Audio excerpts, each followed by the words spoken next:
Our story begins in Seoul, the capital of South Korea. It was an ordinary sunny day outside. There was absolutely nothing to indicate impending disaster. Suddenly, there was a terrifying explosion. The city was destroyed in an instant and engulfed in merciless flames. In history, this day was marked as X Day. A nuclear bomb launched by another country hit the very heart of Korea. But now we will return 3 years before this tragedy. Our hero had already begun to actively prepare for a terrifying future. Now literally from every iron everywhere they are trumpeting that humanity is already on the brink of the apocalypse. But despite this, only 2 groups of people prepared for it. And one of them were the rich, the most powerful people in the world, because in their position, they have to worry about everything. The second group included people who truly believed in the coming end of the world so strongly that they were ready to risk everything. Our Thomas belonged precisely to this category. To begin with, he got rid of all his assets. After that, he began to greedily absorb all the information that could at least hypothetically help him survive. And the first thing our hero was concerned about was finding a place suitable for building a shelter. Thomas selected it quite carefully. After some thought, he identified 3 key requirements for a suitable location, after which he highlighted the possible options on the map. His first criterion was a sparsely populated area where hardly anyone would come even in the most extreme case, but not too far from the city. Secondly, the terrain had to give Thomas an advantage in case of attack. The very last criterion, perhaps the most important of all, is cost. The hero carefully explored all the places he had highlighted on the map. And finally, he found a worthy place. Next to it, there was a deserted forest belt near the Air Force Base on the outskirts of the capital area. Without wasting any time, Thomas immediately settled there. He was lucky enough to live next to an old man with whom they did household chores together. The hero did not remember the name of this old man, but he remembered his last name, Kim. He was the owner of the land near the Air Force Base. Soon, Thomas found workers who agreed to help bring his project to life. He provided them with all the necessary equipment and said that he would also work with them. At first, the builders were against the hero taking part in their stormy activities. But the price of the issue turned out to be small enough to solve this dilemma. All it took was a couple of bottles and a couple of plates. Suddenly, during one of their get-togethers, sand flew at the head of one of the workers. Old man Kim was extremely unhappy and shouted that they were making noise and drinking here every day, after which he asked if they even had permission to do this. Thomas was of course unhappy with his interference, but there was nothing he could do about it. He himself did not understand whether the old man's behavior was due to the possessiveness inherent in the outback or not, but he saw no other reasons. None of them guessed that the reason why this lonely old man was constantly bothering them was completely different. Kim simply lacked attention. So every time he came up with something new to attract the attention of others, this time he even lay down on the ground in front of the tractor, not letting it go further. Ivan's patience, standing next to Tom, was already running out, so he decided that it was time to finally explain to the old man that it would be better for him not to interfere, but the hero stopped him. He snatched the axe from the man's hand. Afterwards, with a threatening look in his eyes, he sternly said that he would deal with everything himself. The hero miraculously managed to preserve the grains of his own patience and convinced the team to continue working, ignoring Kim. Returning from the store that same evening, he witnessed a rather unpleasant scene. A car stopped near old man Kim's house and a man and a woman got out. The man insisted that the old man transfer the land to him in exchange for promising to take care of him. When Kim refused, the man began to shout, wondering why the old man was being so stubborn. In a fit of emotion, he grabbed him by the chest and pulled him towards himself. Edgar expressed his dissatisfaction with the fact that the old man gave the best lands to his sister, and he was left with only rice fields and a dilapidated house. Filled with anger, the man threw his father away from him, and he hit his back painfully on the protruding stones on the ground. Our hero's patience, which was on the brink, snapped at the sight of this scene. Groaning and clutching his back, old man Kim tried to rise. Edgar expected that after this he would agree to rewrite the lands. But when this did not happen, he took a swing at the old man, once again voicing his proposal. Thomas walked closer to them and cleared his throat, drawing their attention to himself. Then he gave Edgar a cold, expressive look, saying that he had better not do what he had planned. The man quietly cursed under his breath and waved his hand, sending everyone here to hell. Finally, he said that if he didn't get his land, he would burn everything here to the ground. Having said this, he got back into the car and drove away. Seeing the car disappearing over the horizon, Thomas sighed heavily. Then he turned his gaze to the old man, who had become much sadder. He offered him a cigarette, and the hero agreed, sitting down next to him. Thomas was the first to break the tense silence, asking why the old man didn't want to sell the land and move, since it was quite difficult to manage such an area on his own. He looked into the void in front of him, taking his time answering. A few moments later, he finally answered, saying that originally the part of the land given to his daughter was a useless wasteland, just like this one. He couldn't even predict that the government would decide to build a 10-lane highway there. Old man Kim smiled sadly, repeating the question of Thomas, who was sitting next to him. The image of his deceased wife, smiling happily, appeared before his eyes, and he said that he could never give this land to anyone. He has too many dear memories here that help him live on. The old man slowly stood up, saying that they had been sitting too long and it was time for them to go home. His unsmoked cigarette remained lying there. Thomas remained, looking at the old man's retreating back. After this conversation, old man Kim's heart opened a little. He stopped interfering with the workers doing their jobs. Thus, day after day passed, Thomas sitting with the old man from time to time and exchanging a few words. And finally, that very day X came. What happened in the city did not pass by the nearby settlements. A deafening roar shook the earth, and immediately after it, a belated siren announced the end of the world. Without delay, Thomas immediately rushed into his newly built bunker. Suddenly, an old man called out to him, and in a trembling voice he said that his son lived in Seoul and asked him to find him. He was in real horror and despair. The information he had read earlier immediately surfaced in the hero's memory. Looking at the old man, he replied that his son had already died, and there was no point in looking for him. These words cut painfully into Kim's heart, and he lowered his head and clutched his hat, which he held in his hand with all his strength. Thomas looked at him with a bit of sympathy and said that there would soon be a second wave of bombing, so he suggested that he hide in the bunker. The old man patted him on the shoulder and said sadly that he would not be able to leave his house. And thanking him for this offer, he quietly went back. Thomas hid in his bunker, surviving the disaster that had begun. Let's go back 2 years. Thomas would occasionally go hunting with old man Kim, and this time they managed to shoot a wild boar. It wasn't difficult for the hero to dig a little deeper and find out that his neighbor was a military man in the past. He also noticed that the old man always carried an old Walter with him, which was incredibly useful, but it could hardly save him from the coming horrors. Our hero carefully monitored his surroundings, not relaxing his vigilance for a moment. He also kept glancing towards the Air Force Base. Both Korean and American troops were stationed there at the same time. They also included hunters, a squad specializing in fighting various monsters. Michael considered this base an excellent condition to acquire suitable weapons. Thomas had even already developed a fairly simple plan. When the war starts, he planned to immediately target the base. After the explosion, there will be complete chaos, so the hero will put on the OZK and calmly take what he needs. While the hero was thinking through further details, an unexpected opportunity found him when he was suddenly offered to buy a gun. It was one of his workers named Sergei. From conversations, he learned that the man was Chinese but had moved to Korea and had previously been in a gang. Thomas also managed to find out that Sergei still maintains contact with his old colleagues from the gang. From the very beginning, the hero was wary of him, carefully analyzing all the newly received information. So when Sergei suggested that he get a gun, he thought about it. A few moments later, he nodded slightly and extended his hand to the man. Afterwards, Thomas replied that he would look at what Sergei offered him, but only after the construction was completed. A couple of months later, the day of sale arrived. During this time, our hero managed to hire a private detective, and with his help found out that Sergei was in no way connected with the bandits from the Korean group, but was a member of the Shanghai Triad and the goods were taken from there. But Thomas didn't care about any of this. Soon, Sergei himself appeared at the designated place and called the hero closer. Afterwards, the man pointed behind him, saying that his guys would soon bring the goods, but for now they needed to wait. They waited for the goods in silence. Sergei's attention was focused on the phone, and Thomas was thinking about his own things, glancing at his former employee from time to time. Suddenly, Sergei received a message. The hero carefully looked into the screen of the man standing next to him and asked if this was really his daughter. He awkwardly scratched the back of his head and replied that she had recently turned 7 and was constantly asking how soon he would return home. A few moments later, a van pulled into the street. Sergei took a few steps forward, saying that the goods had already been delivered. As they approached, several people came out to meet them and brought out the goods they had brought. One of the men explained that there were 3 rifles, type 56 and caliber 7.6, and 300 rounds of ammunition. Thomas looked over the goods thoughtfully and, bending down, picked up one of the rifles. He examined it carefully and concluded that the weapon was in fairly good condition. Having finished his inspection, he returned the rifle to its place. Meanwhile, Sergei was talking with his guys. A joyful smile shone on his face. Feeling Thomas's gaze on her, the smile immediately disappeared. He walked towards him with sharp steps and a threatening expression on his face, and reminded the hero of his words about how he was going to live alone in the bunker. Upon hearing this, Thomas immediately became wary. He followed with his gaze how Sergei's palm covered the rifle.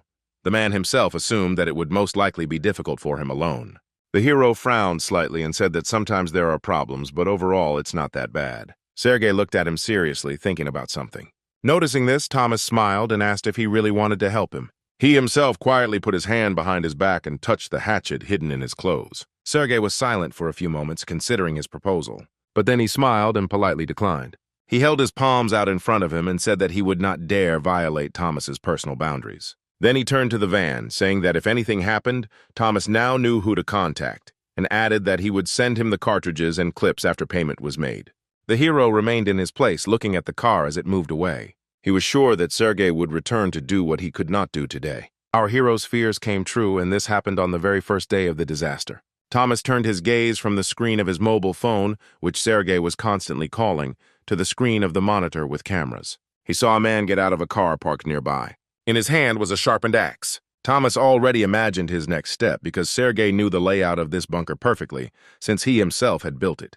He turned his heavy gaze back to the phone screen, after which he pressed the answer button and held the phone to his ear. As soon as this happened, Sergei jumped up. When Thomas asked what he wanted, he replied that he had simply decided to deliver the package to him personally. The hero didn't answer him, analyzing the situation. Afterwards, he put the phone aside, cutting off the connection, and picked up an axe, deciding that there would be no problem since there was only one opponent. He walked slowly out, clutching the weapon in his hands. Sergei didn't have to wait long to press. Thomas was determined to deal with him as soon as possible before any more uninvited guests arrived. His gaze was cold and dangerous, like that of a predator patiently waiting for its prey. Sergei decided not to hesitate and almost immediately rushed at him, swinging an axe. But Thomas ducked, successfully avoiding the blow. Afterwards, he quickly moved behind the enemy, and without a second's delay, he attacked, striking at the neck. At that very moment, a deep wound appeared on Sergei's body from which blood spurted. Thomas decided not to stop there and raised his axe again to strike. Bleeding, Sergei grabbed the wound on his neck with his hand and wheezed, asking the hero who he was, if he was really a secret soldier of the special services. He lowered his other free hand to the ground, helping himself not to fall. Instead of answering, Thomas gave him a cold look. If just a few moments ago Sergei was completely confident of his victory, now the situation has changed dramatically. Still wheezing and writhing in pain, Sergei grabbed him by the leg and began to beg for help. The hero stood silently for a few moments. Afterwards, he said dryly that he would hardly be able to do anything. At the end, he added that even if he didn't finish him off, Sergei himself would die from blood loss. Exhaling loudly, the man whispered that in that case he would prefer death at the hands of Thomas. The hero fulfilled the last request without a drop of regret. He made sure that Sergei met his end quickly. Suddenly, his attention was caught by the sound of a ringing bell. Thomas knelt down next to the body and reached for the vibrating pocket. He was afraid that Sergei had brought someone else here. However, it was not the man's accomplices who called him, but his daughter. The hero remembered that Sergei had a little daughter whom he told him about. Having unlocked the phone, Thomas immediately came across their correspondence, in which the man he had killed promised to return home as quickly as possible. A month has passed since then, and as soon as the radiation level dropped a little, our hero immediately went to the Air Force Base. He walked among the ruins of destroyed buildings and looked around carefully. Suddenly, something caught his attention and made him stop. He was lucky enough to find El Dorado, a weapon powerful enough to deal with an entire group of mercenaries. Thomas walked slowly inside the building, happy that his original plan had worked like a charm. On the way, he noticed a parked car. It contained the charred skeletons of unfortunate victims of a nuclear bombing. In a way, Thomas felt sorry for them, but he was powerless to change anything, so he turned around and moved on. Having done everything he needed to, Thomas left the base. From time to time, the image of Sergei would pop up in his thoughts. He wondered what would have happened if this man had not met him and whether he would have been able to reunite with his daughter. But looking at the landscape surrounding him, all the pictures of a happy family painted by his imagination were shattered on the rocks of reality. It would have been simply impossible to survive in such an environment. In his free time, of which he now had a lot, our hero did handicrafts, making dolls out of felt. He repeated every step exactly as shown in the video. This video was made after the start of the nuclear war by an anonymous person under the nickname 337. This became possible thanks to a community of people who believed in the end of the world. One big businessman launched a satellite into orbit, and so even after the war, people still had the opportunity to use the internet and keep in touch with each other. Thomas was extremely focused on the matter, and this kind of hobby helped him to distract himself and relax for a while. The man in the video explained how to properly secure the protruding parts. And a few moments later, he presented the result, a cute little sheep. Thomas turned his attentive gaze to the monitor, examining the toy. His own creation was on a completely different level and clearly did not reach the level of a toy. This undoubtedly upset Michael. Thus, a whole year has passed since the beginning of the war. Although there were no more bombings, a completely new threat appeared. Monsters have taken over the entire region, and the government has completely lost control of the situation. The old life has become a long-forgotten dream. Also, on the forum lately, there has been more and more talk about refugees. The number of people who had not been online for a long time also increased significantly, and soon suspicions turned into fear and hatred. Thomas read another dispute on the forum and became more and more convinced of this. He understood that these emotions were not without reason. By clicking on the button, he blocked the user named Defender in the chat so as not to see his posts. Immediately after the war began, a man appeared who was nicknamed the Manhunter on the forum. He posted numerous accounts of his exploits. It was obvious that he was not killing for fun at all. The real reason was much simpler and more prosaic. It was a warning. However, when the hero pulled this man from the blacklist to view his latest posts, he realized that the hunter had become addicted to killing. And now anyone who follows his posts on a regular basis will become aggressive and suspicious. A few days later, he received a shocking notification that anonymous person 337, who made the toys, had not been online for a long time. It wasn't hard to guess what this could mean. Thus, another 6 months passed and a harsh winter came. The number of inactive users has exceeded the number of active ones many times over. Everyone had already gotten used to the fact that people were constantly disappearing and no one knew when their turn would come, including our hero, so he was extremely wary. While on patrol today, he noticed a truck with 4 men approaching his base. Looking closer, he recognized them as the builders who had helped build his shelter. Soon the truck stopped and the men got off, holding their guns at the ready. Thomas realized that the 4 had gone on a looting spree and were revisiting their old clients. A grin appeared on the hero's face. Turning around, he returned back to his shelter. Having reached the necessary locker, the hero stopped. Opening it, he glanced over the array of weapons collected there, deciding that he should welcome his guests as hospitably as possible. With these thoughts, he chose the axe that had already become familiar to him. Meanwhile, the men also reached the bunker, but they were alarmed by the fact that the entrance door was open. Turning around, Paul ordered the 2 men following him to go forward and scout out the situation. Without objection, they immediately went inside the bunker. They looked around cautiously and were ready to attack at any moment as soon as they noticed a threat. Suddenly, something caught Nick's attention and he stopped. As the light from the flashlight illuminated the many boxes of food, he couldn't help but let out a cry of delight. Paul, following behind him, looked around again and said that he didn't like it at all because he had a nagging feeling that they were being lured into a trap. When Pavel, who remained at the entrance, asked if everything was clear, Paul replied that no danger had been detected yet. Then he shouted for them to go deeper and look around, because there must definitely be someone inside. At that very moment, our hero jumped from the ceiling, aiming at Nick, who was carrying a protective shield.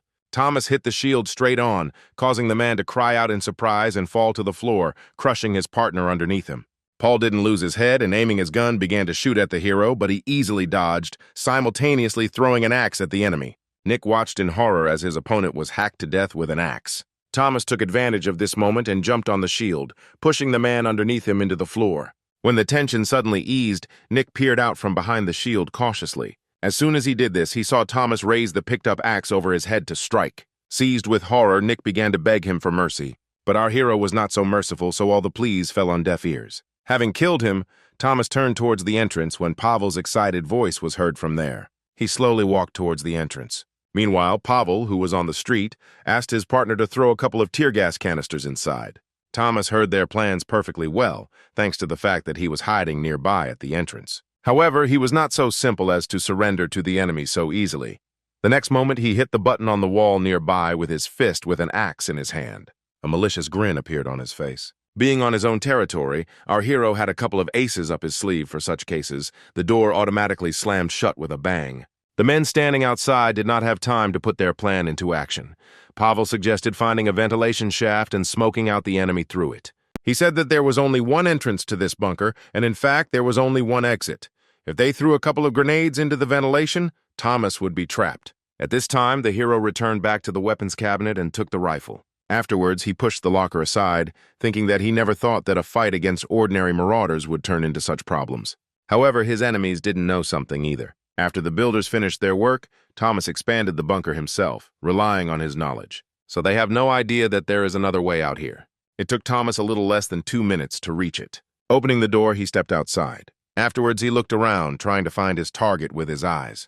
The hero walked extremely carefully so as not to attract attention to himself ahead of time, focusing on the voices coming from nearby. Meanwhile, Luke had already pulled the pin from the grenade. At that moment, Thomas came out from behind a tree and shot at the man. It hit him right in the head, causing confusion and shock among his 2 comrades. Pavel didn't understand what was happening and watched with surprise on his face as Luke fell dead, and then another one fell from the shot. Looking at Thomas, he raised his hands and shouted that he surrendered. The hero coldly asked how many more of them were here. Pavel closed his eyes and replied that he was the last one. But the hero did not believe his words and put the gun to the man's forehead. His eyes immediately widened in horror, and he said that there were only 5 of them, including him. So there was no one else left here. With Thomas's gun pointed at him, Pavel carried all the bodies into the truck. Suddenly, something caught our hero's attention. Shock was frozen on his face. Lowering his rifle, he walked closer to the truck and began to feel around its bottom with his hand, causing Pavel to become puzzled. A few moments later, he pulled out a familiar bloody toy sheep. At the sight of her, anger instantly overwhelmed him. Grabbing the rifle with both hands, he hit Pavel on the head with it, causing him to fall to the ground. Afterwards, with a clear threat in his voice, he asked what they had done with the man who was the owner of this doll. The man immediately waved his hand, saying that Thomas had misunderstood everything. The hero didn't find this answer very convincing, so Pavel received another strong blow. Then he grabbed him by the chest with one hand, lifting him up slightly. Covering himself with his hands, the man shouted that they had not killed anyone in the shelter. When they got there was only one dead old man, and they had only cleaned out the shelter and left. Thomas asked Pavel to take him to that bunker, and 30 minutes later, a truck ride later, they were there. The hero was pleasantly surprised that this place was so close. It was not difficult for him to recognize the bunker from the anonymous video 337 at first glance. When they went inside, they saw a bloody body not far from the entrance. His head was wrapped in film, and on it was a sticker with the inscription Defender, which the hunter leaves on each of his victims. The hero heard the sound of a shot as if it were real. He slowly turned his head towards the imaginary killer. He finished his work and walked away with a smile on his face. Thomas was adamant that the hunter was also behind this death. And since this shelter was found, it was only a matter of time before his bunker was discovered too. Our hero lingered here a little longer, carefully examining the corpse. He knew better than anyone that corpses could tell a lot more than they might seem at first glance. Thomas was instantly flooded with memories of his past as a military man. Thanks to his rich experience and good observation, the hero could accurately determine not only the cause of death, but also the conditions in which the victim found himself at the time of death. It was not difficult for him to establish even the patterns of the criminal's behavior. He had been doing this kind of work for many years. Therefore, he was also able to determine the attitude towards the death of the current criminal quite easily. Pavel, who had been standing quietly to the side all this time, carefully asked if Thomas would let him go now. Instead of answering, he pointed the gun at him, causing confusion in the man who put his palms in front of him, saying that he had already done everything that was required of him. Seeing that there was no reaction to his words, he shouted that he also had reasons for doing this, because he had children, and without him, they would die. But even these words did not touch Thomas. He still kept the gun aimed. Pavel began to slowly back away, pressing on the children's pity. When the hero got tired of this, he said that there was a small misunderstanding, because he would never spare a marauder who knew the location of his bunker. For Pavel, these words sounded like a sentence, which was carried out at that very moment by Thomas. After which our hero left the bunker, leaving the bodies there. A few months later, spring came and our hero began to go outside more often.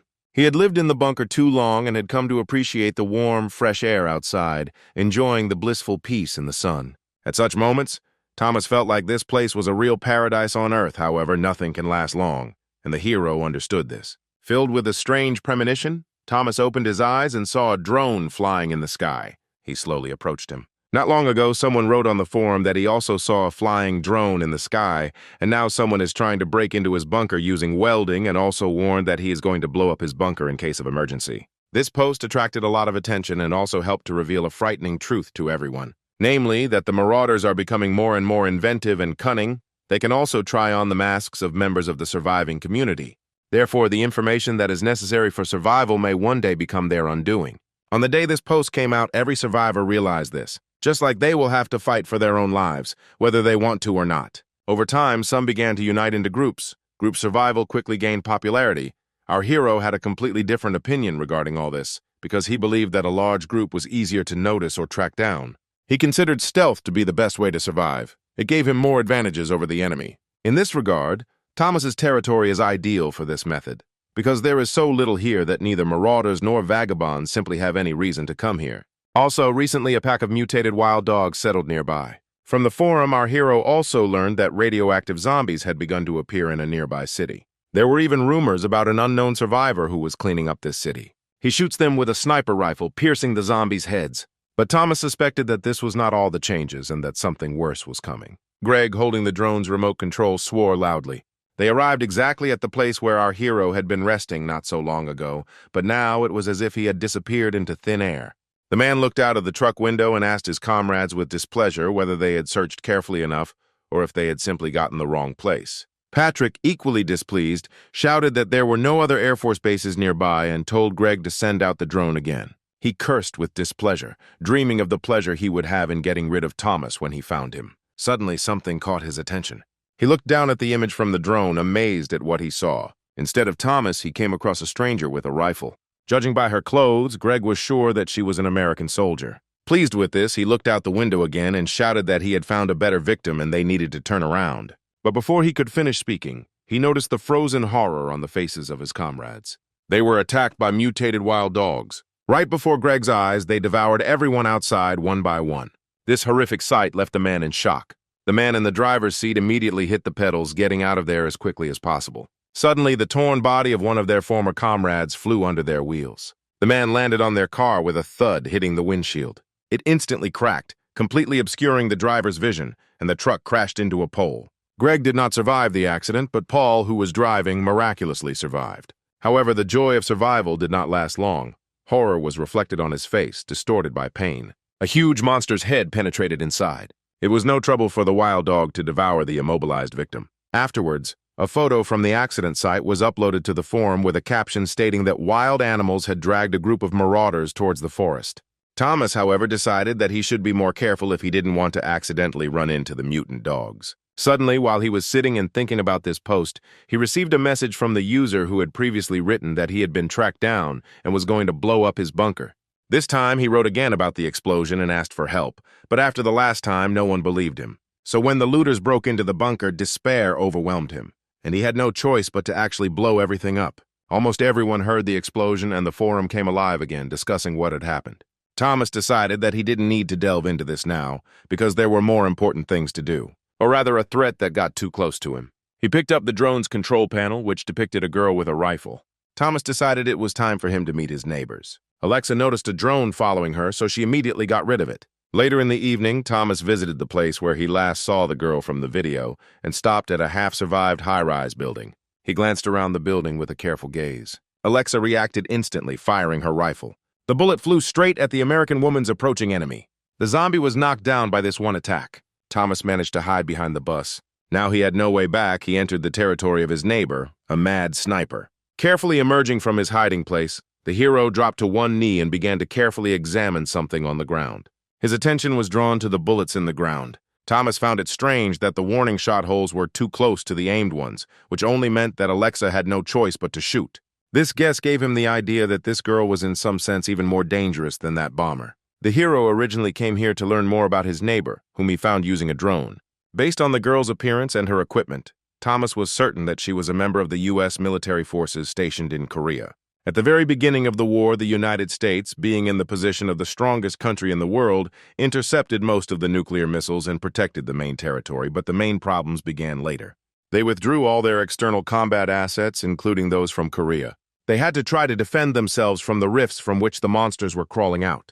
While Alexa was here, our hero understood that he would not be able to have full control over the Air Force base and calmly conduct reconnaissance. He would like to avoid clashes with trained soldiers, but if someone enters his territory, then a clash cannot be avoided. He has no intention of living with a threat at his side. The hero guarded this multi-story building for about a week. During this time, he managed to study the enemy's behavior patterns. The first thing he noticed was that the shooting stopped at about the same time every day. Thomas assumed that this was the time Alex went to bed, and that this was the only time he could approach the building without getting shot. As he had already found out, the entrance was blocked by a barricade, so he had only one option to get inside, namely through the roof of another building, which he took advantage of, boldly jumping from the roof to the opposite side.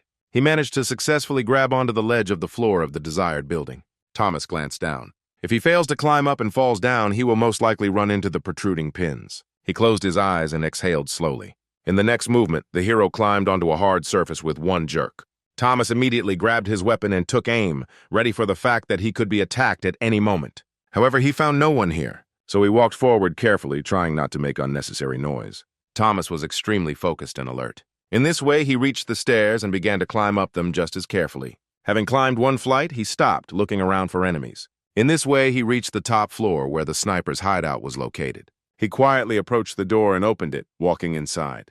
The first thing Thomas saw in front of him was a man sleeping in a sleeping bag a couple of meters away from him. Suddenly, Alexa appeared behind him with an aimed rifle and ordered him to lower the weapon. Thomas didn't expect to be lured into a trap. He lowered his gun and raised his free hand up. The hero glanced cautiously at the American woman, wondering when she had noticed him. Judging by her voice, he assumed that this was the girl he had seen from the drone. Realizing that his opponent was not simple, Thomas remained on guard and did not take his finger off the trigger. Alex repeated with emphasis in her voice once again for him to put the weapon on the floor. But Thomas did not react. Continuing to analyze the situation, he noticed for himself that the girl was standing relatively close to him and that she was definitely not holding a gun in her hands because the barrel was quite long. He sighed, released his grip, and his weapon fell to the floor. But the next moment, he turned sharply, grabbing the barrel of Alexa's rifle with his hand. The girl fired, hoping to hit Thomas, but he dodged without lowering his hand from the weapon. While Alexa continued shooting, the hero got a little closer to her. He then kicked her in the thigh, trying to weaken his opponent's stance. But when that didn't work, he hit her under the knee. The girl's legs immediately buckled and she screamed in pain. Alexa lay on the floor, breathing heavily and holding onto her aching leg with her hand. Suppressing the pain, she crawled forward to pick up the weapon. But Thomas interrupted her plans by stepping on her lower back. The hero measured the girl beneath him with a cold gaze. She couldn't even say anything because of the pain. Sighing, the hero said that he didn't want this to happen. Initially, he only planned to check how many people were here. But while he was examining the building, he came across an arsenal and he really wouldn't want local looters to ever get to it. Alexa gave him a displeased look, saying nothing. Thomas also frowned and, aiming his gun at her, said that if she wanted to live so much, then she should have sat quietly, and the blame for her carelessness lay only with her. Suddenly, the hero heard a rustling sound behind him and reacted instantly, taking out a pistol with his free hand and pointing it towards the entrance. Despite Alexa's cries of protest, the steps grew closer, and soon the stranger himself entered. Thomas was surprised when he saw a little girl in front of him, timidly walking towards him. Michelle looked at her mother in surprise, who was under the gun's sights, and froze. The hero was confused and lost his concentration for a few moments. This was enough for Alex to turn around and punch Thomas's hand with the gun. He jumped aside, surprised that the American woman still had the strength to resist, while she also managed to arm herself with a pistol. Thomas decided that he needed to finish her off before she was ready to defend herself, so he aimed his gun at her with determination. However, the next moment, something happened that he never expected. Alexa rushed towards her daughter, hugging her. The hero slowly turned his uncomprehending gaze towards them. He thought the girl would jump for the rifle, as this would increase both her and her daughter's chances of survival, but she did otherwise. Thomas sighed heavily. Realizing that his assumption about a mad sniper was wrong, Alexa simply found herself in an untamed jungle, in which she was desperately trying to survive. She managed to survive in a foreign country while protecting her daughter only because she pulled the trigger at the first sign of danger. Thomas approached her and knocked the gun out of her hand with one blow. Then he pointed towards the streets and said that land belonged to him. He gestured with a gun, saying that if she went in there, she would die. Nodding towards the girl, the hero added that Alexa should not stick her nose in there, but sit here and keep an eye on the child. Although the American woman was in no hurry to answer, he was sure that she should have understood this. Suddenly, she asked if he had any medicine. When he asked why they needed them, Alexa lifted her left pant leg, revealing bloody bandages wrapped around it. Even with the naked eye, it was clear that the wound was serious. Thomas took something out of his pocket and threw it to the girl, saying that these were antibiotics and anti-inflammatories that should help. Alexa carefully examined the box with the drug. Looking up at the boy in front of her, she said that that wasn't what she meant. The American woman bit her lip and asked if the hero had any drugs. He was surprised by her question. In part, he could understand her. Naturally, in such a situation, one wants to find any comfort, even if it is illusory. Looking Alex in the eyes, the hero said that drugs are not a cure for all diseases and a good ending awaited no one with them. He then pointed to Michelle and asked if she knew Korean. From that day on, Thomas began to support the two, regularly delivering medications and skim milk to them at the agreed-upon location. He also noted that in recent days there have been significantly more shots. Although the frequency of the shots was high, it did not resemble a shootout. Even on the day of their first meeting, Thomas realized that Alexa was already on the edge. And with each new day, her condition gets worse. She doesn't hit the enemies in her sights, but the demons in her head. Suddenly, a bright beam blinded him. Thomas stopped and looked towards the already familiar building, in the window of which something was glittering. He almost immediately recognized the Morse code that Alex used to tell him about the meeting place. However, her daughter came to the meeting instead of her. The hero immediately noticed her worried expression. Michelle explained in Korean that her mother was not feeling well, after which she led him into the building where Alexa was. Thomas immediately noted that their entire shelter was littered with all sorts of American symbols, from the flag to movie posters. Noticing their appearance, Alexa rose from the floor. Afterwards, the hero helped her bandage the wound, and the girl explained the situation in a mixture of English and Korean. The hero understood that everything was very bad, because the marauders were increasingly flocking to the sounds of gunfire, and the wounds on his leg were getting worse due to the delayed treatment. When the bandaging was finished, Michelle sank down next to her mother, wrapping her in a tight embrace. Suddenly, Alexa admitted with sadness in her voice that she missed home. She remembered the friends and acquaintances she left there.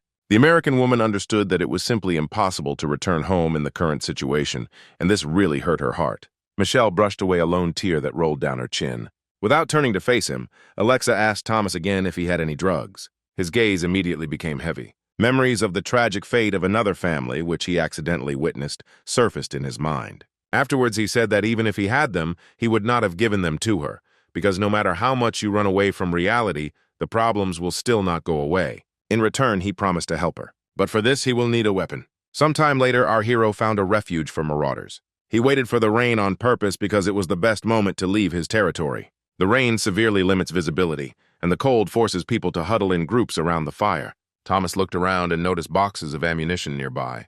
Among them, he found flare guns, which would be very useful to him now. The hero took out one of them, equipping his weapon. Even though the enemy had an advantage in numbers, Thomas could easily get rid of this problem with the help of missiles. The men sitting by the fire were closest to him, so they became his first target. The rocket he launched caused a powerful explosion. Although the number of injured opponents was great, he had expected more. Those who were not caught in the explosion ran as far away from here as possible. But Thomas couldn't let them do that. Having changed weapons, he fired continuously at the enemies. They tried to hide or run away, but the same end awaited them. Suddenly, Thomas noticed someone approaching from the side. He instantly turned around and began shooting at the enemies who had crept up on him. One of the marauders opened fire and, aiming at Thomas, shot through his cloak. The men tried their best to hit him, but the hero was faster and avoided the bullets. When he disappeared from the sight of the marauders, they were confused, wondering where he had disappeared to and how many people had come with him. The leader of the marauders ordered one of the men to go for help, and he immediately went towards the trucks. At that very moment, the leader's head was shot. Another man followed him, and only Jack, who had been sent for help, remained alive. After stopping the shooting, Thomas emerged from the shadows and began to slowly approach Jack. He said that the more they reach for the light in such a tense situation, the more exposed they become. In horror, Jack tripped over his own feet and fell to the ground. All the deaths he saw and the axe that Thomas held in his hand told him that he would not leave here alive. The hero stopped next to the man and raised his axe to strike, saying that he wanted to finish this quickly and return home. As soon as everything was over, he returned back to the bunker. He also invited Anna and Michelle with him, because it would be more convenient for him to take care of them for some time. The girl walked around and looked at everything with interest. When she asked Thomas why the toilet was in the very center of the room, he told her to sit next to her mother and not ask unnecessary questions. He himself continued bandaging Alexa's leg. A couple of minutes later, everything was ready. All this time, Michelle continued to explore the room, looking into various nightstands, which caused great irritation to our hero. Sighing, he turned his attention back to Alexa getting dressed and said that he had done everything according to the video, so everything should be fine. The girl said nothing in response to this. The hero strongly doubted that she would immediately feel better because he could only heal external wounds, but not mental ones. While thinking about this, he looked into his open laptop and suddenly it dawned on him. Alexa followed his gaze. Thomas moved his laptop a little closer to her, allowing her to look at the screen. He showed the English version of the Long Live the Apocalypse forum.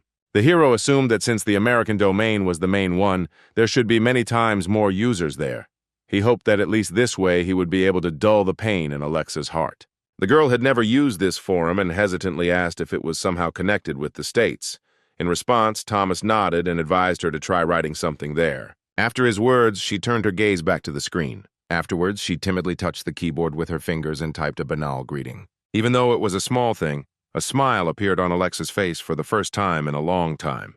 Time moved inexorably forward, and now the second Christmas after the apocalypse has arrived. Recently, the free game Decorate the Christmas Tree, made by a former developer, has gained popularity. Our hero's tree was almost empty and it wasn't popular, but the trees of famous users were littered with comments, one of which was hung with balloons with the inscriptions corpse, murder, psychopath, killer. The hero was interested in looking through similar trees of other users from time to time. Suddenly, Michelle's voice came over the radio. Thomas immediately asked how Alexa was.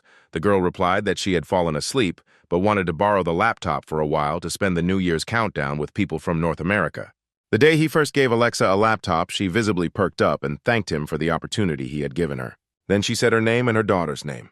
Thomas decided not to give his name, but to settle on a nickname from the forum. Since then, the hero has been in constant contact with these two. When he replied that he would bring it soon and was about to turn off, Michelle asked him to wait a little, after which she took a deep breath and wished him a Merry Christmas. The hero hadn't heard anything like this for a long time, so he was very surprised at first. A few moments later, a slight smile touched his lips. He also wished them a Merry Christmas. Suddenly, Thomas received a message that someone had decorated his tree. At the very top, a red ball appeared with the inscription John Nennon. This name was familiar to our hero, and he was surprised that he had the chance to meet him again. He was immediately interested in who had drawn a parallel between him and the owner of this name. After all, this ghost was known to many people, but especially to Thomas. Let's go back 2.5 years when the online community Long Live the Apocalypse was just created. Its server was located on a separate satellite, and all the illegal information that was justified by its subject matter was located there. This largest anonymous resource dedicated to the apocalypse was used by people from all over the world. It was promoted in various ways, and our hero also became interested in it. However, he couldn't afford to buy a subscription right away, and he didn't see the point in spending money to read all the show-offs of the rich. Thomas initially started using this forum because it was difficult to cook something on his own, but he was unable to find any useful information on the forum. So he decided to invest his money in a bunker. Suddenly, an article with an interesting title caught his eye. It was the first time he came across John Nennon's post about the need for fake bunkers. It was written there that when it comes to long-term survival, the tactical and strategic advantage provided by such bunkers is difficult to overestimate. They could be connected to the main bunker and used for reconnaissance and surveillance purposes, or simply to mislead the enemy. It was also recommended to mine them in advance if the bunker was captured. Thomas found this article incredibly useful and interesting. He looked through several more of John's articles, in which he found many varied and extremely well-thought-out things, and the hero also noticed that the author of the post's philosophy of survival was similar to his own. This man interested him, and Thomas became interested in finding out what John Nennon was doing. Not only he, but also many other forum users became interested in him, but revealing John's mysterious identity turned out to be not so easy. Thomas followed every new discussion and post closely. One day, John finally responded to the forum users. From the attached photo of the ID, the hero realized that this man was a hunter. About 10 years ago, strange phenomena began to appear all over the world, which people called rifts. Soon, terrible creatures began to appear from the rifts, and each country began to create a squad to fight them. They began to be called hunters. These people fought tirelessly against the monsters that appeared from the rifts. The very first such detachment in Korea consisted of only 4 people. Our hero was a part of it. As the monster approached, his 3 partners immediately aimed their weapons at the enemy and began firing. The hero wielded the axe mercilessly. No one relaxed their vigilance after killing the enemy because everyone knew that it was not the end. The identities of the top-class hunters were kept as a state secret. Each of them was an elite soldier who had undergone the most brutal training in many battles. So looking at John's license, Thomas could say with certainty that he was not one of those hunters. But even so, the very existence of such a license contributed to a greater growth in its popularity. All this was supported by his broad knowledge, which was entirely in keeping with his position. Thus, John Nennon very quickly became the most famous figure in the whole society. But not everything was so smooth. Along with his popularity, he also gained many envious people. They pressed hard on his every post, looking for the slightest flaw. However, all these attacks were unfounded and would not leave even a stain on John's reputation. When users questioned his real identity, Thomas was interested in the reaction of his idol. He assumed that he would not respond to such obvious provocations. But to his surprise, John responded by posting a photo of himself. This photo only caused confusion and disappointment among people. Community interest has abruptly declined. It was later discovered that John only had a D rank, the lowest possible for a hunter. Thomas believed that John should have continued to simply post informational posts and not drown himself, but to the hero's surprise, he went even further. John Nennon organized a meeting with fans. Thus, a year before the disaster, the first fan meeting was held. John Nennon thanked everyone for coming here and then said that on the forum it was just his nickname, but in real life his name is Ian. Including our hero, there were only 10 people gathered at the table. When the waiter came to their table, John ordered enough pork belly for 9 people, citing his diet. The woman replied that there were 10 of them there and she only accepted orders per person, and he had to order a dish for 10. Thomas noted that although John had said earlier that he was sitting on the table, as soon as the food appeared on the table, he immediately pounced on the meat and beer. It seemed as if he had not eaten for several days or simply wanted to fully recoup his money. After this, Two middle-aged men who, judging by their clothes, were quite wealthy, clicked their tongues in displeasure and left. The hero decided to stay longer. Their conversation smoothly turned to speculation about the coming war, which would most likely be unleashed by China, since they have serious problems with the faults and some internal units are rebelling, ignoring orders from the center. Thomas also noted that John was telling things that had long been known to everyone, and all his information was out of date by at least 6 months. The man's pink face spoke of the amount of alcohol he had drunk, and suddenly his gaze caught on our hero. As soon as Thomas mentioned his nickname from the forum, John immediately remembered it and asked how the construction in his bunker was progressing. The hero looked down and replied that new problems arise every day and he cannot find a company that makes decent fuel tanks. When John replied that he had heard about a similar problem and nothing immediately came to mind, Thomas became completely disappointed in him because he had already realized that in fact this man had neither knowledge nor connections and that he should not be expected to help. But John's next suggestion that he could take up the matter greatly surprised our hero. He took out his cell phone and said he could ask around and see if something would come up. Having said this, he began to look for the required number in his contacts. A couple of minutes later, he had already contacted one of his friends and said that he needed a company that dealt with fuel tanks. A month later, Thomas installed the fuel tank. Thanks to John's help, he managed to bring his bunker to mind. Despite the first bad impression, he turned out to be quite a useful acquaintance. Afterwards, John continued to hold his meetings, and at the last one, he managed to attract about 80 people. Thomas decided that this was his last meeting because he was already pretty tired of listening to the nonsense that was constantly being said here. Suddenly, John came up to him and asked if he had a couple of free minutes. The two of them went outside. The hero was in no hurry to start a conversation first, trying to understand what John wanted from him. After a few moments, the man spoke himself, saying that he had one question. He turned his gaze to Thomas and asked if he was a hunter. The hero simply looked at him for a few seconds, hesitating to answer. Then he asked if he really looked so much like a hunter. John replied that he had a strange feeling, as if he had seen Thomas before. He stood firm in his opinion, and the hero looked down, not reacting to his words. Thomas is confident that his identity as a hunter was strictly classified, so John could not have any information.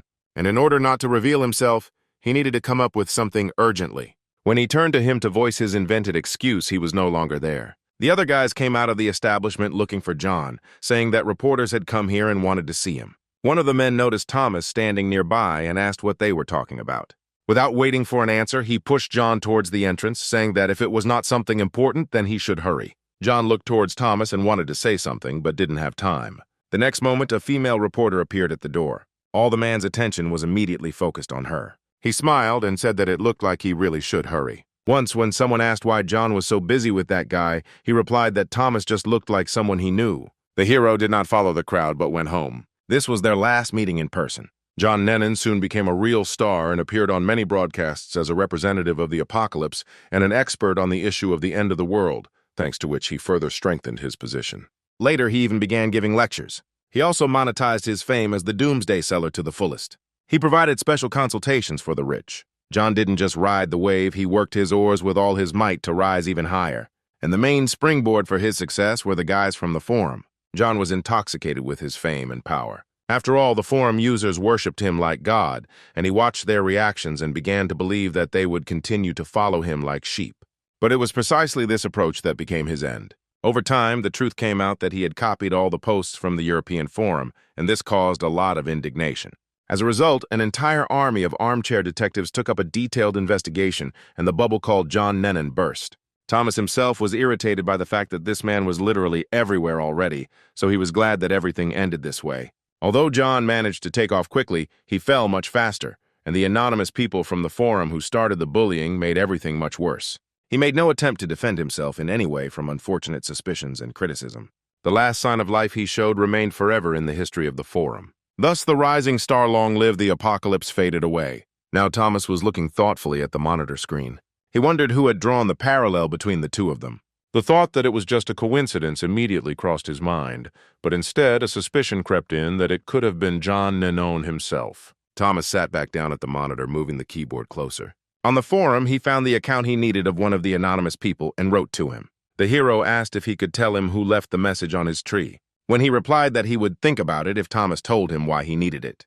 Having told a couple of details, the hero leaned back in his chair, waiting for an answer. He knew that GameFox was a hacker and former game developer who made this game, so he had no doubt that he would be able to find out who it was. At that moment, Thomas had no idea what this curiosity would turn into for him. About half an hour later, the Game Fox sent him the name of the user who left the message, and the hero thanked him for his help. Immediately after this, he found the person he needed on the forum and, going into the chat, asked who he was, since they had definitely not crossed paths before. The threat hanging over the hero came from a direction he didn't even suspect. Sometime later, the National Crisis Management Authority made an announcement that they were reopening the disaster response headquarters.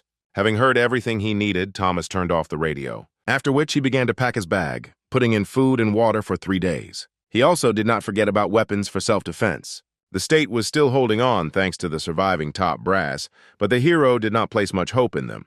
But while the concept of the nation still lived in the minds of people, Thomas could take advantage of this, which is why he was looking for a place for a bunker closer to the city. Having collected everything he needed, he looked over his clothes, making sure that they were the most ordinary and would not attract much attention. Having prematurely checked that there was no one near the bunker, Thomas decided to go outside.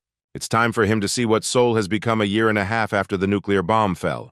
The road to the city itself was rather boring, but as soon as he entered the city itself, strewn with ruins, the picture changed dramatically.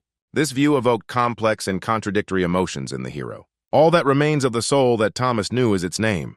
Thinking about this, a strong sadness came over him, but that was not all. When he saw other survivors who, having lost their homes, began to live on the destroyed streets, a joy arose deep in his soul that in the new world, he was who he was. In a small alley opposite, he noticed a mountain of corpses and people with canisters in green suits. They poured gasoline on the corpses and set them on fire. This picture did not surprise him because he had already witnessed something similar many times. Sometime later, he arrived at the building of the National Crisis Management Office. As he approached the information window, the woman sitting at the desk said in a boring voice that complaints and crime reports were submitted to a different window. The hero interrupted her and said that he wanted to meet with Director Leon Neal, which made the woman look up at him. Having said this, Thomas handed her his hunting ID. Afterwards, he said that he now had to deal with the aftermath of the disaster. He also asked me to tell Leon that Thomas Yu, with whom he had been at military school, was looking for him. The hero smiled, saying that upon hearing this, Leon would immediately remember him. The National Committee is a body responsible for governing the country and its restoration. Now, this institution was both the administrative and military center of Korea. Key positions here are occupied by graduates of the former Hunters Academy, one of whom is the managing committee, former hunter Leon Neal. Thomas was sure that his former comrade would not want to see him, and it was absolutely mutual. Suddenly, someone approached him. When the man stopped next to him, the hero asked what was the matter. He said that recently the battles were becoming more and more difficult and they lacked people, especially those with combat experience. Thomas understood what he was getting at and refused, saying that he had already been suspended from service. He understood that given the kind of war they were currently waging, the number of soldiers was much more important than their quality, and they had stopped recruiting just anyone. Now they were looking for courageous, promising soldiers. But Thomas will never sign up for this, because he is not at all attracted by the prospect of dying on the front lines. Adjusting his glasses, the man confidently said that he had heard that Thomas was a hunter. The hero sighed loudly and covered his face with his hand, holding back his irritation. After standing like that for a few moments, he looked at the man again and asked who had sent him here, whether it was the case manager, but he replied that it was another person. When he heard the name called to him, he was surprised, because he had not expected to hear it at all.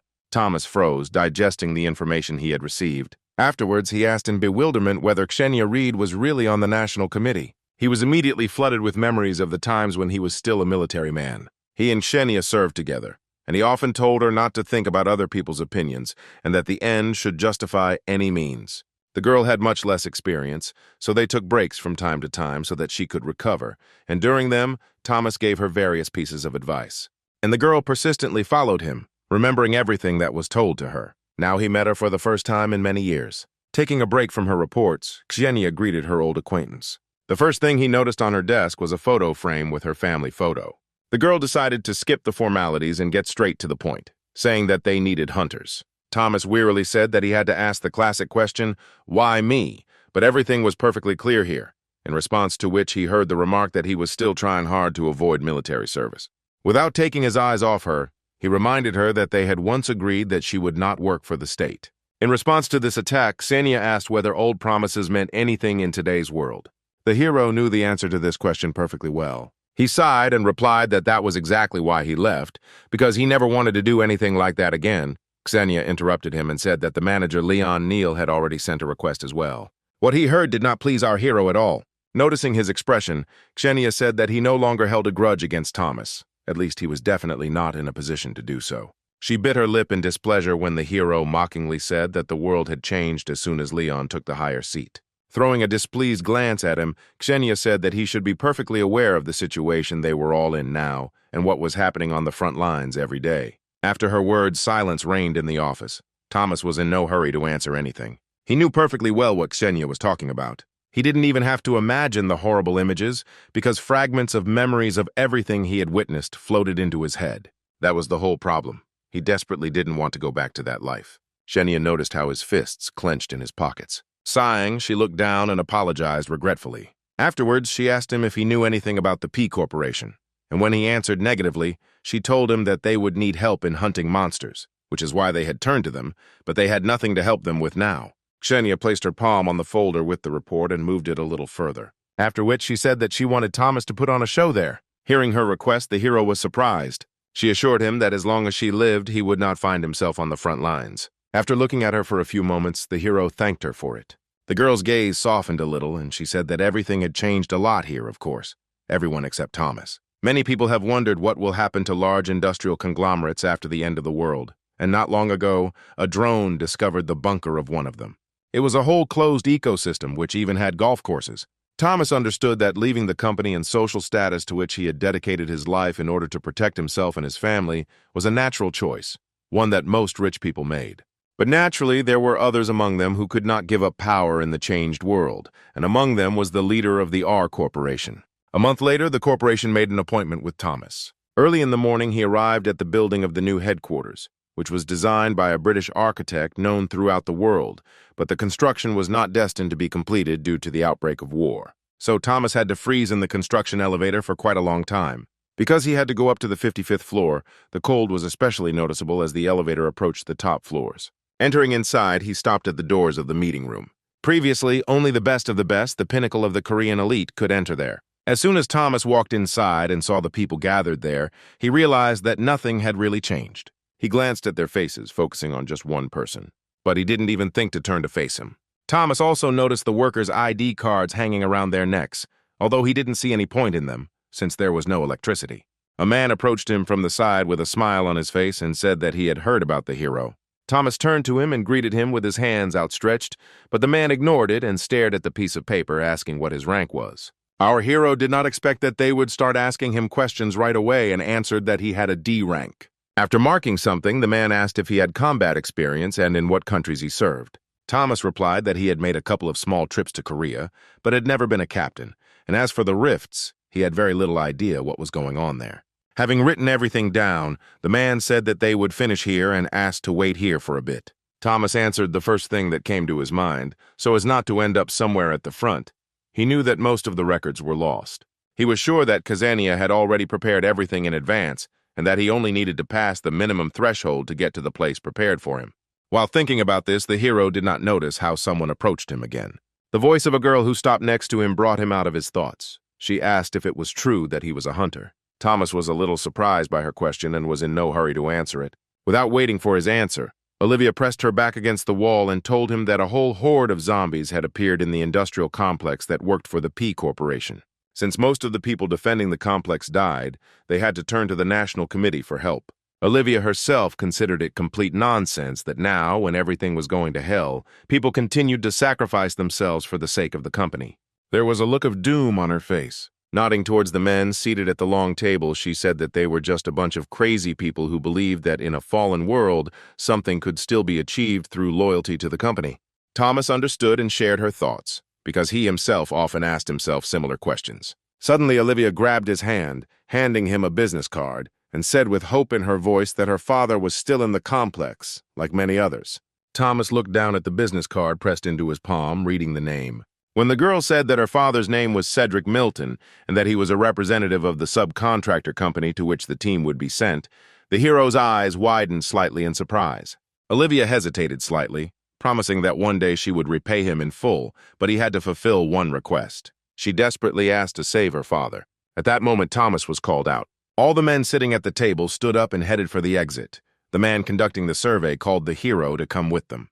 When Thomas asked where they were going, he was told that he would find out everything on the spot. This answer made our hero a little nervous. He sighed and took a step forward. But before going further, he turned to Olivia and said that he could not promise anything. After all, hunters are not gods at all, and ordinary people will never understand this. The Korean economy is designed in such a way that without waterways, it would collapse. Although some companies are still managing to hold on, the outcome has long been predetermined, and P Corporation was no exception. When Thomas was brought to the corporation's plant, he was amazed by the weapons located there. He understood that this could only be achieved when the leaders seriously tried to assemble a personal army. A man approached their group and said that they had arrived just in time. Afterwards, he introduced himself as Peter and said that he was currently serving in the National Committee and was a former hunter, and that he would also be a consultant on the upcoming mission. Having said this, he bowed, saying that it was a new meeting. Thomas was surprised that Peter was so young and already a member of the National Committee. He had previously heard that people who were hunters in the past are now treated with special respect. Sometime later, they moved into the conference room to discuss the plan of action. Peter was confident that they should immediately use all the resources available to them. Some did not share his opinion, saying that there were thousands of zombies in the complex alone, and that the operation had already been postponed for a whole month on his advice. Thomas stood to the side in no hurry to intervene in the discussion. Peter held up his index finger, saying that this was exactly the point, because zombies had a limited lifespan and needed to eat something, and in these conditions they wouldn't last more than a month. He was sure that at this point the bulk of the zombies had either already died or were on the verge of dying, and the necromancers themselves, without the support of the zombies, did not pose much of a threat, and they would be able to simply crush them with armored vehicles. Many were unsure if it would actually work, but his confident tone endeared him to everyone, and the men decided to trust him. All this time, besides Thomas, there was one other person who said nothing, the chairman of the R Corporation, Hopper Nat. When Peter asked him what he thought about it, he slowly turned his gaze to the former hunter, after which he said that if the issue could be resolved quickly, he saw no reason to act differently. The hero did not take his eyes off Peter, assessing him. Handsome face, confident voice, and he told in detail about the zombies, offering a well-thought-out strategy. If he didn't have many years of experience behind him, even he would be ready to believe everything said here, let alone the old men gathered here. Peter smiled smugly, happy that everything was going well. Suddenly he remembered something. Turning his gaze to Thomas, he asked him what he thought of their plan. For a few seconds, the hero considered what he should do. Peter's face was full of smiles. He knew that Thomas had been sent here by the National Committee as a hunter, and he was eager to prove his superiority to everyone. Sighing, the hero said that, in his opinion, this was all a big mistake. Peter did not expect such an answer and asked in bewilderment what it meant. Thomas explained that zombies do not die of hunger but simply go into suspended animation. This means that they hardly move, their metabolism practically stops, but if they never find food, then in this case, they actually die. Because fresh human meat is constantly supplied to the complex, the zombies will not die. So he proposed to develop a new strategy. The hero wouldn't care if this wrong strategy buried them all, but if it suddenly became his responsibility, then there would be problems, so he had to intervene. He also expressed his disapproval of the use of armored vehicles. He explained that zombies have exceptionally good hearing and sense of smell. Therefore, if they use technology, zombies from all around will come running to them, and in general, Thomas did not understand why they would deploy all their combat resources at once. Unable to bear it any longer, Peter muttered through his teeth that he'd better stop. In response, the hero said that the outcome of a battle is 90% planning. If the plan is bad from the start, then there can be no talk of any success. After these words, Peter lost his self-control and wanted to rush at him, asking in bewilderment who Thomas was to behave so unceremoniously with a committee member, but he was stopped, held in place. The hero ignored his attack, turning away in the other direction. He didn't need approval from such people at all. He was not addressing them at all, but those whose word carried weight. The chairman and the representative of the allied company standing next to him. The latter was the father of the girl who asked Thomas for help. The hero slowly moved towards them, not taking his eyes off the man. Stopping next to him, he put his hand on his shoulder, after which he quietly said that his daughter asked for help, and when he gave the signal, the man should run. As a result of the discussion, Peter finally convinced the management to go along with his crazy plan, and now they were surrounded by a countless crowd of zombies.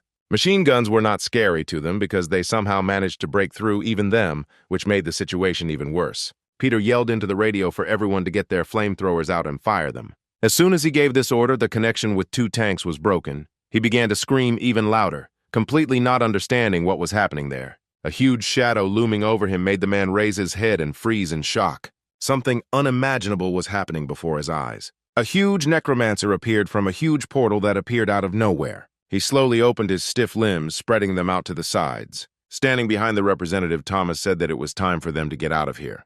The man looked at him in bewilderment, and he explained that they were powerless in the current situation.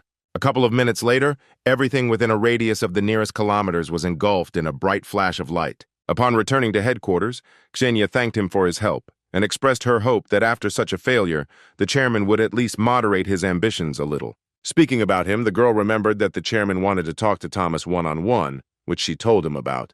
The hero was not surprised by this because he suspected that something like this was about to happen.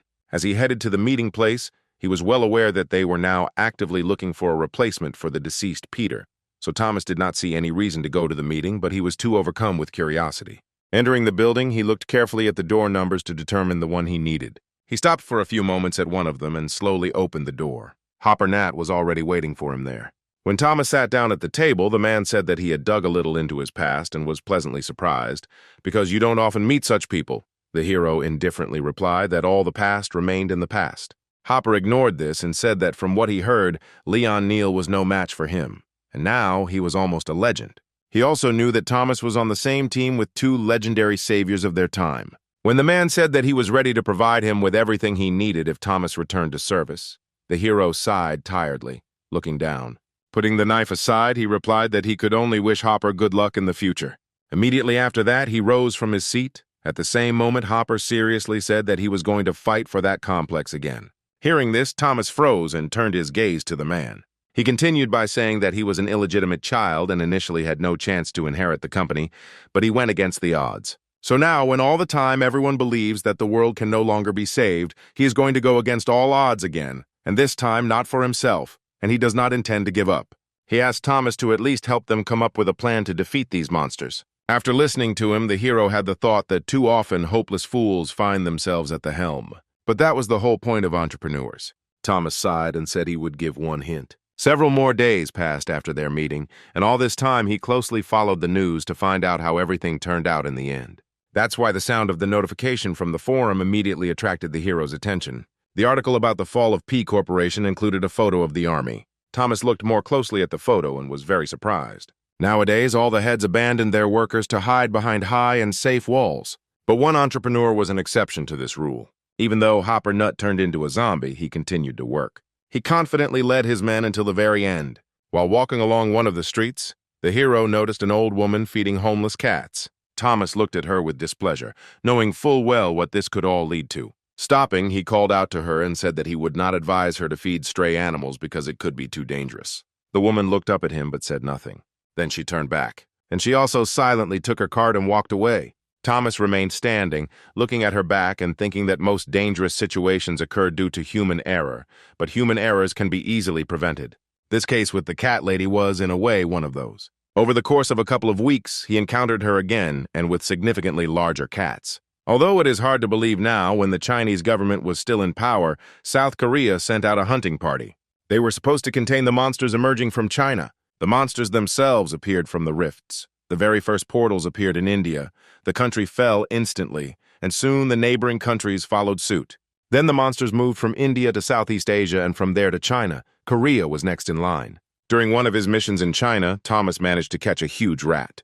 Thanks to this, scientists have discovered strange mutations that occur in animals near the faults. And today our hero came across this woman with cats again, and once again warned that sooner or later they would eat her. But the woman kept turning away, saying that she didn't care and Thomas shouldn't either. They had this conversation every time he went out to look for resources, Thomas sighed, deciding that there was simply no point in trying to warn her any further, because every person should have their own head on their shoulders. So he returned to his normal life in the bunker, making toys from time to time. His skills had improved significantly, but he was clearly still far from perfect. Suddenly a signal came from the radio. Thomas put the doll aside and picked up the walkie-talkie. As soon as he heard that Ksenia was on the line, his face twisted in displeasure. Reluctantly, he asked what was the matter, and she apologized and said that she had one more request for him. Thomas, with a lot of discontent in his voice, reminded her that they had only agreed on one task. The girl replied that the situation was very urgent, and this would indeed be the last task. When Ksenia mentioned that this task also concerns him, because he lives near the BBC base, and next to it is a residential complex in which mutants have appeared, the hero immediately understood what they were talking about. The girl spoke in more detail about how stray cats have mutated and started attacking residents. They don't even know the exact number of victims, and the survivors are afraid to go outside. Thomas sighed and replied that he no longer hunted. He had neither the skills nor the equipment nor any desire to take it up. Then Ksenia replied that she would send an expert to help him. The hero asked in bewilderment who they were talking about, to which the girl replied that it was a freelance hunter. A few hours later, Sam arrived at the designated location on a motorcycle. He got off him and took a few steps towards Thomas, holding out his hand, after which he introduced himself with a friendly smile. The hero did not give his name, but simply said that he was a former hunter and would help if needed. But Sam recognized our hero without his name being spoken, asking if he was the same Thomas Ho from the legendary 13th grade. Seeing the confusion on his colleague's face, he explained that he had studied at the same school, but in the 12th grade. He later admitted that he expected to see someone like himself here, a mediocre guy looking for a hack job. But he certainly didn't expect to see one of the outstanding students of the most legendary class. The more Sam spoke, delving into the past, the more gloomy and dangerous Thomas's gaze became. Looking away from Sam, the hero said that he would prefer to avoid this topic as much as possible. Soon they reached the residential complex in complete silence. Thomas stopped, noticing bloodstains everywhere, asking what it was. Sam gave a mirthless smile and replied that that was exactly what he thought. After he got off his motorcycle and told that on the way here he managed to look around the surroundings, the mutants attacked him almost instantly, because they already know the taste of human flesh too well. But even so, the cats remained just cats, and it only took him a couple of shots to make them scatter. Thomas had been watching Sam closely all this time, and he noticed that since he was hunting mutants alone, he had a lot of guts, and even a simpleton wouldn't be able to do something like that. If Sam were on his team, he would rate him as A rank, no less. Meanwhile, the hunter continued to talk about his encounter with the mutants. He said that there was no particular difficulty with them. He easily cornered them and was going to finish them off with explosives. But he was suddenly interrupted. The woman grabbed his hand with the explosives, preventing him from carrying out his plan. So they will have to look for where these mutants are hiding. Thomas looked away, knowing full well who was being talked about. He told him about his suspicions and proposed a plan. A couple of hours later, as the day was drawing to a close, a woman Thomas knew went out to look for her cats. Our heroes hid in the shadows, not giving away their presence ahead of time. Our hero's guess turned out to be correct because all this time he met only one woman who fed cats. Therefore, he was confident that they would respond to her call. A couple of minutes later, quiet approaching footsteps were heard. 3 mutant cats came out to meet their owner. At that moment, Thomas noticed the signal given by Sam. Stepping forward a little, he nodded, indicating that he understood everything. Grabbing his weapon, he stepped out from behind cover. Sam did the same, slowly approaching the cats. Thomas turned his sights to one of the cats closest to him, after which he opened fire. He managed to shoot one of the cats, the others dodged. The woman who raised these cats could not calmly watch such a horrific scene. One of the cats jumped furiously at Thomas, growling loudly, but the hero did not stop shooting, remaining in place. When the cat swung its paw, trying to catch him with its claws, the hero dodged. Dropping to his knees, he began shooting at vital organs and paws. And then a few moments later, the mutant fell to the ground and Thomas stopped shooting. The woman screamed with anger and horror in her voice for them not to touch her little angels. When Thomas was about to open fire again to finish off the last cat, Sam stopped him. Stopping next to him, he threw explosives at the cat. Seeing this, the woman ran forward, covering the last cat with her body. As the explosives began to glow, ready to explode, fear and pain were reflected in her eyes. Memories of the past instantly flashed through her mind. When the end of the world came, she found herself in a hopeless situation, and people refused to help her, so a cat came to her instead. His 2 friends immediately ran up to them and studied the woman with cautious glances. As the cats headed off in an unknown direction, she hesitantly followed them. They brought her to an old, empty house. Since then, they lived together, taking care of each other. And together they will meet their end. The bomb went off and there was a loud explosion, engulfing the unfortunate victims. Thomas looked at his partner with a hint of condemnation in his voice and said that Sam would stop at nothing to achieve his goal. He only smiled sadly, saying that in today's world one must clearly distinguish between one's desires and reality. Having said this, he moved away, leaving Thomas alone. The hero believed that the company's collapse was somewhat similar to a plane crash. After all, even without a driving force, the object still flies by inertia. And at one moment, he suddenly falls with a crash, crashing to the ground, a phenomenon he had observed very often in his life. The plane flying above him had prompted him to think about this. Thomas had assumed what might be going on in the heads of the government members, but such a time had come much earlier than he had expected. Returning to the bunker, he prepared himself lunch. Thomas reflected on the fact that people are designed in such a way that they cannot live without entertainment, and in fact there is nothing wrong with this, because it gives phantom feelings of meaning and in some way is a cure for fatigue. Our hero also had a similar source of entertainment, namely the Long Live the Apocalypse forum. This forum has long since lost its original meaning. The main reason for this was the fact that it was too late to prepare for the coming end of the world, and the event itself was long gone. In a world where everyone lives in constant solitude, Long Live the Apocalypse became a society where people simply talked about their lives and looked for some peace. Due to lack of other activities, Thomas devoted all his time to this forum. Now it is no different from the forums that existed in the past. Here you can write posts, comments, and messages, as well as rate other people's posts. Posts that receive a large number of positive ratings are placed in a separate section called Best on the forum now. And recently our hero also managed to get into this section. He wrote a post about his meeting with the chairman, carefully but discreetly, and this post attracted a lot of attention from users.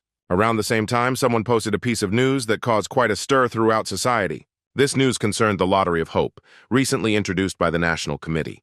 Tickets were distributed to everyone who wanted them, just like rations. Participants line up and draw tickets every 3 days in a designated area.